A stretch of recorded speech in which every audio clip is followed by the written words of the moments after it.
Everybody. Hello, everybody. Gerone Wright here. And once again, you're joining me on my Gerone Wright YouTube channel.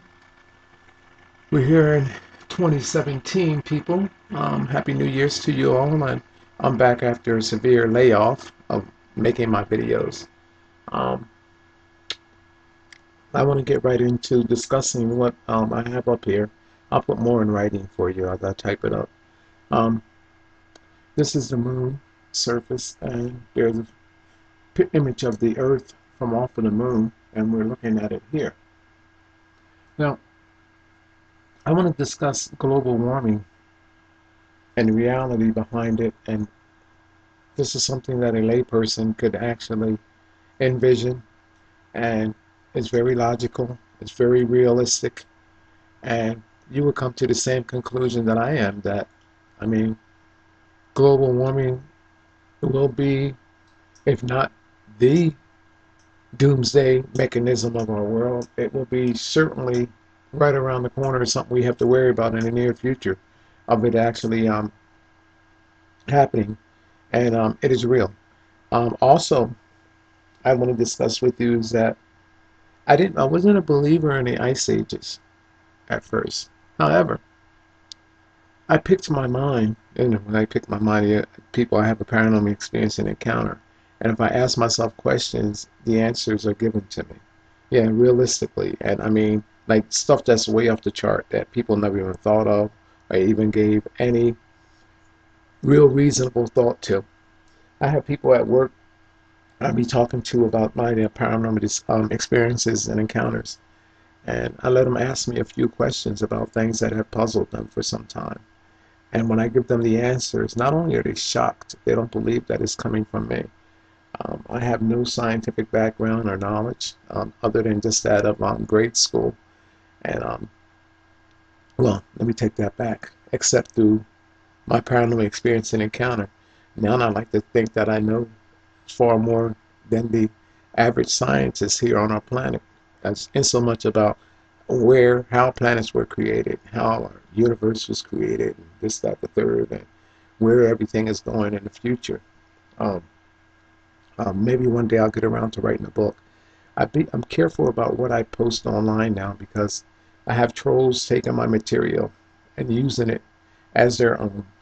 Um, Thankfully, that what I post online is not the entire details behind the description of this discovery I made or an experience that I experienced, and I keep some back. I always do, just like I will in this video here. But I will always give you enough to know that you can come to a conclusion that what I am saying is right and 100% right. All right, with no further delay, let me make this video because I want to make it short and sweet. This is my first video back, and I don't want to go rambling on with a bunch of rhetoric to get to my point. How we know global warming is real is for these spots right here on our planet. See these areas? These sunspots? These are, I call these cancer spots. And if you look around our world today, you have these deserts, like the Sahara Desert.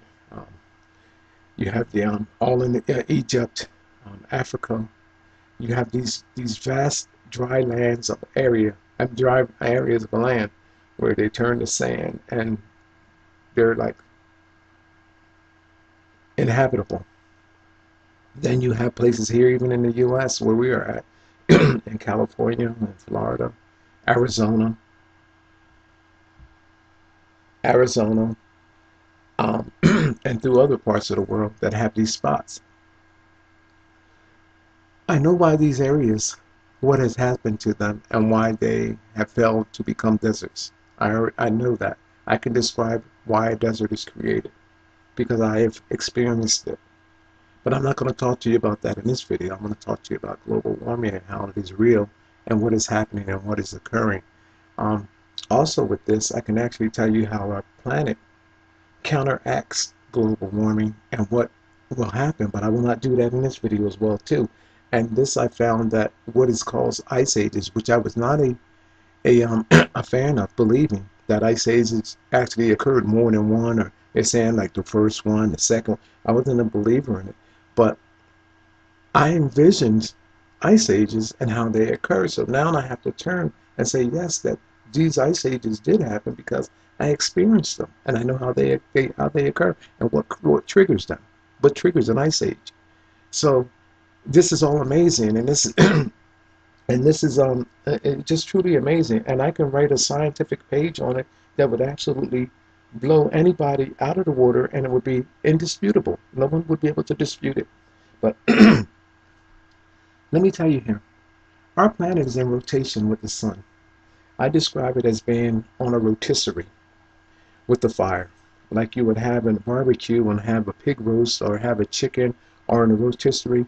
And what is happening is as our planet is going around the sun, it is being baked, or should I say being cooked. And with that, some areas are being hit harder than the others. And this is why you have these brown areas or these deserts which appear on our planet. Now, you're probably saying, well, the Earth doesn't spin this way or don't spin that way. This that. Well, what is happening? This global warming is actually occurring like threefold on our planet.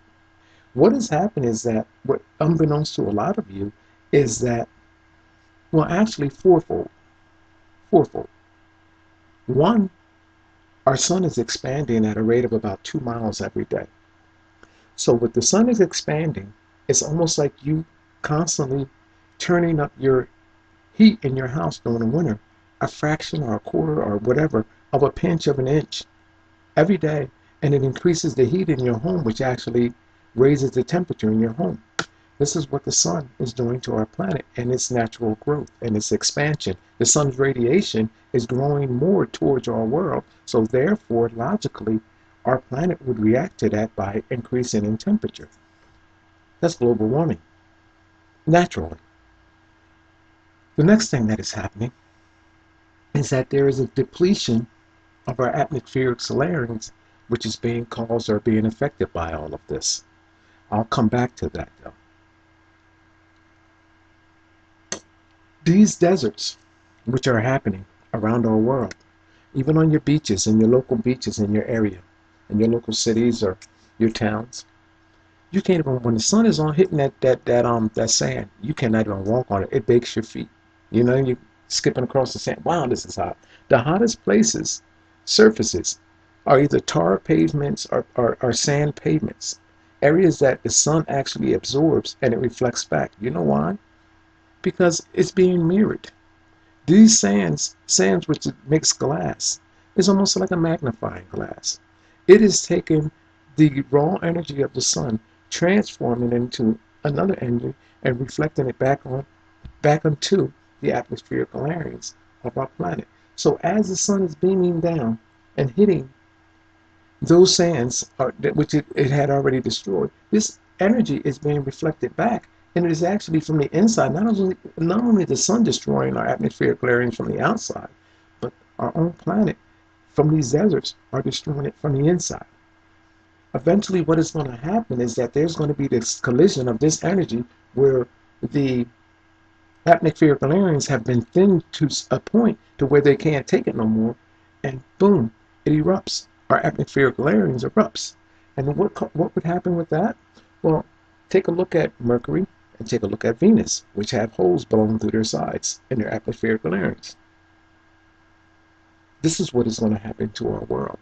It erupts like an egg in a microwave, or an egg, boiled egg.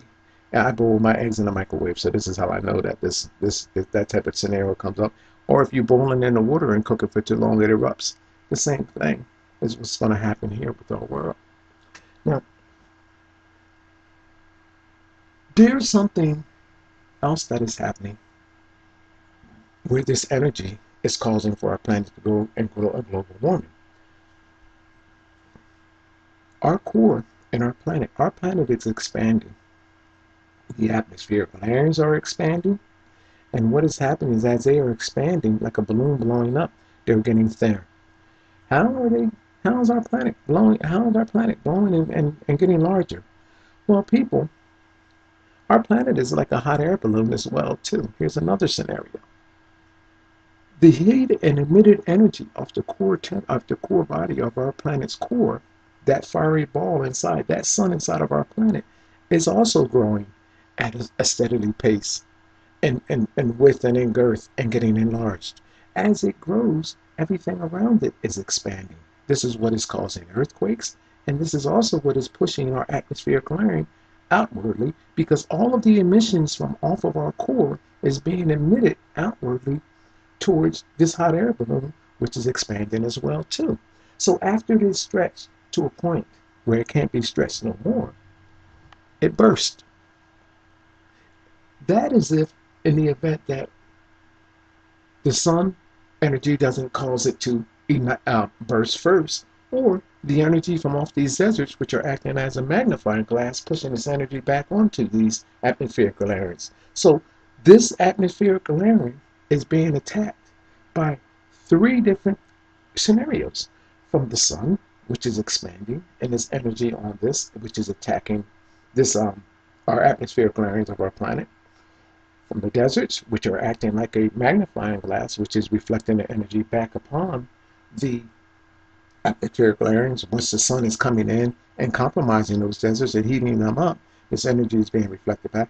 And then three, off the core of our planet, which is actually causing our planet atmospheric layers to blow out like a hot air balloon, because this emitted matter is actually secreting through the body of our planet upwardly into the atmosphere, and it's expanding outward. There is a secretion process. I like to think of this, they call it atmospheric layers. I like to think of it as a filtration membrane. And the reason why I call it a filtration membrane is because I know what is causing and what is how our galaxy and our worlds are what they're doing. There is a recyclination process which is going on. You have to see my other videos to understand what I'm even going at or what I'm driving at with this. All right. So there is a secretion process which doesn't cause us to burst right away as I described, because matter is being emitted past our atmospheric layers into space, being cycled back out into space. And I know why. But I'm going to leave that alone. People, what is happening is that this planet is not what you think it is. Earth is not what you think it is. People, we are in seriously in severe trouble, to be totally honest with you. That's the only way to describe it. And it is nothing godly about the scenario that we are living on this planet. And what makes this picture so good in describing what I'm talking about, because it's almost like we're standing on the moon here, and I'm describing, looking back in on we're looking at our world from the outside in. And so you can imagine this big ball, like a kabaski or a shish kebab on a stick, rotating around the sun and being cooked. And you see one side being cooked more than the other. This is what is happening, and this is what is causing global warming. I'm going to put more in writing. I'm going to leave that there. I'm going to go out of this video. Where we at here? I'm going to go out of this video. I'm going to leave you with that. I don't put more in writing, and I'll describe more in writing for you.